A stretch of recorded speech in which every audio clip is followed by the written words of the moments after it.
Seja bem-vindo, caro estudante de teologia. Aqui é o professor Guilherme Alves e quero estar meditando hoje a respeito de por que criticam tanto a teologia. Se a teologia é um estudo sistematizado, sério e aprofundado das Escrituras Sagradas, por que há tantas pessoas que a criticam? Há 5 razões das quais as pessoas criticam a teologia. Primeiro, porque não possui uma vida de reflexão das Escrituras Sagradas, porque isso exige tempo, dedicação e esforço intelectual. Em Josué capítulo 1, versículo 8, a palavra de Deus vai dizer o seguinte: não se afaste da tua boca o livro desta lei, medita nele de dia e de noite, para que tenhas o cuidado de fazer conforme tudo está escrito. Então farás prosperar o teu caminho e serás bem-sucedido. Meditar nele de dia e de noite. E isso exige o quê? Um esforço, uma dedicação, uma separação de um tempo para que você possa ponderar, estudar, considerar e pensar sobre. É uma ordem muito clara de Deus para Josué, para que ele se dedicasse a uma reflexão aprofundada da revelação de Deus na história humana, da qual se compreende ali principalmente nos 5 primeiros livros da Bíblia, que nós o conhecemos como Pentateuco. Em 2 Pedro, capítulo 3, versículo 18, a palavra de Deus vai dizer o seguinte: antes crescei na graça e no conhecimento de nosso Senhor e Salvador Jesus Cristo. A Ele seja a glória tanto agora como no dia eterno. Graça, que é o poder de Deus, que é a graça de Deus sobre a vida de uma pessoa, como também no conhecimento, ou seja, o ato ou efeito de conhecer, a sistematização de um conhecimento, de uma revelação de Deus na história humana, compreensível, para que as pessoas pudessem compreender qual seja a boa, agradável e perfeita vontade de Deus. O segundo motivo é porque não querem aprofundar-se nas Escrituras Sagradas, ou não sabem como e nem onde realizar esta obra.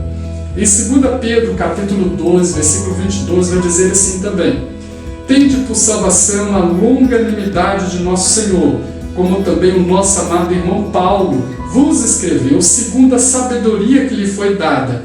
Em todas as suas cartas escreve da mesma forma, falando acerca dessas coisas. Suas cartas contêm pontos difíceis de entender, os quais os indólitos e inconstantes torcem, como fazem também com as outras escrituras, para a sua própria perdição. Pedro reconhece que Paulo escreve trechos baseados na sabedoria de Deus, na revelação de Deus, na vontade de Deus, e que alguns pontos são difíceis até mesmo de entender, mas também nos incentiva a compreender qual é a vontade de Deus revelado pelas Escrituras. As suas cartas contêm pontos difíceis de entender. Ainda que as Escrituras tenham pontos difíceis de se entender, não quer dizer que você não deve se esforçar para compreender ainda mais a palavra de Deus, utilizando todas as ferramentas disponíveis para que você possa mergulhar no conhecimento da palavra de Deus. O terceiro ponto é porque possuem uma vida de sensações e repetições daquilo que sempre ouviram e não se interessam em saber o que diz as Escrituras Sagradas. É um aglomerado de conceitos, de jargões, de palavras e de frases de efeito que muitas das vezes não tem nada a ver com as Escrituras Sagradas. De tanto ouvir falar, repetem, e de tanto ouvir falar, não confere se realmente as Escrituras ensinam daquele jeito. Em Josué capítulo 1, versículo 8, o trecho que nós estudamos, ele vai dizer: não se afaste da tua boca o livro desta lei, medita nele de dia e de noite, para que tenhas o cuidado de fazer conforme tudo está escrito. É o que está escrito nas Escrituras, não é o que a pessoa acha ou o que se deve fazer, porque a palavra de Deus ela é revelação, ela é profunda e ela é o caminho da qual se deve andar. Em 2 Timóteo, capítulo 3, versos 16 e 17, vai dizer assim: toda a Escritura é divinamente inspirada e proveitosa para ensinar.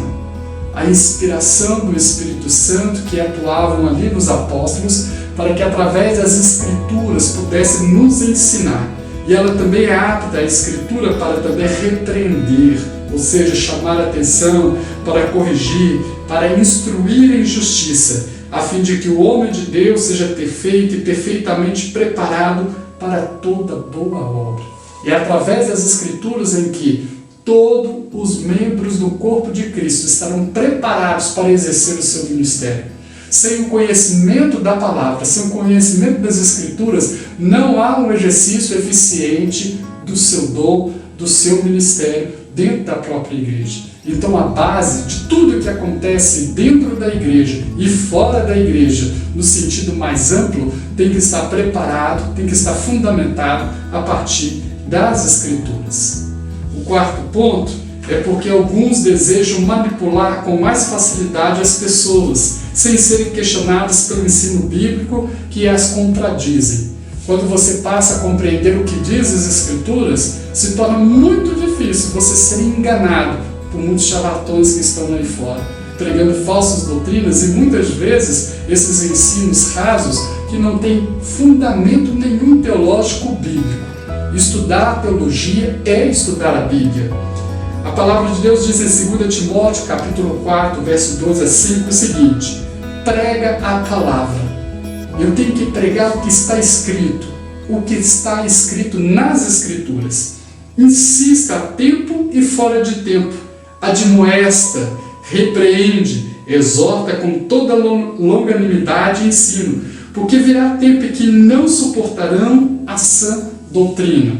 E quero trazer à mente que essa expressão sã doutrina, principalmente a palavra sã, ela é a raiz em grego que quer dizer higiene, ou seja, o ensino que limpa, o ensino que higieniza, ou seja, que vai te trazer condições para que você venha refletir se aquelas coisas ou aqueles outros ensinos realmente estão conforme a vontade de Deus ou conforme as Escrituras Sagradas.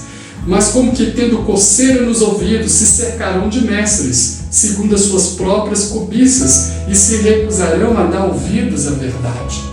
A verdade é a Escritura, é a palavra de Deus. Voltando, muitas das vezes, aqueles que distanciam da palavra, as fábulas. Tu, porém, seja sóbrio em tudo, sofre as aflições, faz a obra de um evangelista, cumpre bem o teu ministério. É uma ordem do apóstolo Paulo, inspirado pelo Espírito Santo, você se qualificar, você se preparar, aprofundar-se nas Escrituras Sagradas, para que você não seja levado por qualquer vento de doutrina que muitas vezes não está fundamentado nas Escrituras Sagradas, o que vai induzindo muitas pessoas a graves erros espirituais e também erros no nosso cotidiano. Quinto ponto, porque as pessoas criticam tanto a teologia. Porque alguns não querem que você desenvolva espiritualmente, biblicamente, mais do que eles. Infelizmente é uma realidade que acontece em muitos lugares. O apóstolo Paulo, em 1 Coríntios capítulo 3, verso 2, diz: com leite vos criei, não com alimento sólido, pois ainda não estáveis prontos para isso. Com efeito, ainda agora não estáis prontos. É claro que o apóstolo Paulo, quando escreve isso aqui, está se referindo à igreja de Corinto, que ainda não havia uma maturidade espiritual para receber um ensino mais aprofundado das Escrituras Sagradas. Então ele dizia: eu dei leite para vocês, ou seja, os pontos fundamentais, os pontos básicos ainda. E num outro momento, quando houver essa maturidade, ele ia oferecer um alimento mais consistente, com mais energia, com mais, vamos dizer assim, com mais aprofundamento. O líder tem que ter sensibilidade para que haja um crescimento do corpo, do básico até o avançado, do infantil até a maturidade. Isso são fases de crescimento da própria igreja.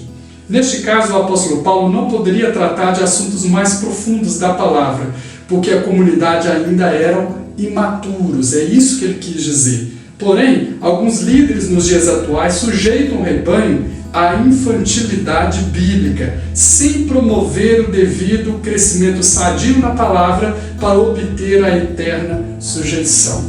Então, são esses 5 pontos importantes das quais as pessoas não querem que você estude teologia. E para repetir, teologia é um estudo sério e aprofundado das Escrituras Sagradas. E por que há tantas pessoas que te criticam por isso? Criticar a teologia é criticar o estudo bíblico sistematizado e sério das Sagradas Escrituras. Para recapitular, por que criticam a teologia? São 5 pontos que nós abordamos nesse estudo. Porque não possuem uma vida de reflexão das Escrituras Sagradas, porque isso exige tempo, dedicação e esforço intelectual. Segundo ponto, porque não querem aprofundar-se nas Escrituras Sagradas ou não sabem como e onde realizar essa tarefa. Terceiro ponto, porque criticam a teologia, porque possuem uma vida de sensações e repetições daquilo que sempre ouviram e não se interessam em saber o que diz as Escrituras Sagradas. O quarto ponto, porque alguns desejam manipular com mais facilidade as pessoas sem serem questionadas pelo ensino bíblico sério que as contradizem. E o quinto ponto, porque alguns não querem que você desenvolva espiritual e biblicamente mais do que eles. Então, meus amados e minhas amadas, assim quando alguém criticar teologia, diga para elas, teologia é um estudo sistemático e aprofundado das Escrituras Sagradas. Então, não há motivo para criticar a teologia, pelo contrário, há sim razões suficientes para que você venha mergulhar no conhecimento da Palavra de Deus. Pensamento da aula de hoje. Há uma frase muito interessante do pastor Iago Martins: a teologia não esfria o crente, ela só apaga o falso fogo. Para você meditar o que é teologia, é o que nós vamos abordar no nosso próximo vídeo. Até lá, um abraço do seu professor Guilherme Alves, do Instituto de Teologia e Tecnologia. Você gostou deste vídeo? Não esqueça de deixar o seu like e se inscrever em nosso canal.